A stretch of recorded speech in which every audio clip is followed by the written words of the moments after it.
दरम्यान या घोटाळ्यासंदर्भात बीडमधल्या जिजामाता नर्सिंग कॉलेजचे अध्यक्ष प्रकाश सोळुंखे यांच्याशी बातचीत केली आपले प्रतिनिधी उद्धव मोरे यांनी। शिक्षण क्षेत्रामध्ये झालेल्या सर्वात मोठ्या घोटाळ्यासंदर्भामध्ये आज जय महाराष्ट्र आवाज उठवतोय।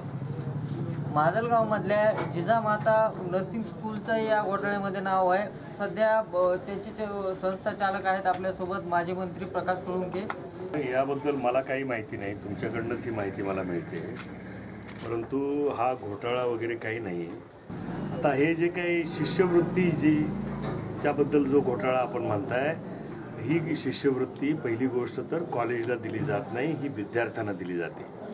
आता काही निकषामध्ये काही विद्यार्थी बसले नसतील हे मला मान्य आहे, परंतु आता निकषच चुकीचे काही जर घातले असतील शासनाने तर ते मला माहिती नाही। तुम्हाला असं वाटतंय राजकीय दबाव होता? याच्यामध्ये दबाव असायचं कारण नाही।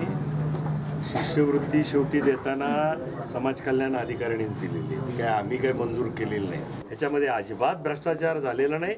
जे काही झालेलं आहे ती थोडीफार अनियमितता असेल, काही नियम नव्यानं लादले असतील, त्या नियमाची कल्पना त्यांनी आधी जर संचालकांना शिक्षण संस्थेला दिली असती तर ती पण अनियमितता शिक्षण संस्थांनी केली नसती। परंतु आता मागं कुठेतरी 2-4 वर्षापूर्वी झालेले 1-2 अनियमितता त्याचं भांडवल करायचं असा प्रकार या निमित्तानं मला स्वतःला दिसतोय आणि याच्यामध्ये कुठल्याही प्रकारचं तथ्य नाही। योग्य वेळेला आम्हाला जेव्हा नोटीस येईल त्यावेळेस आम्ही पुढे काय करायचं त्याची प्रक्रिया आम्ही घेऊ।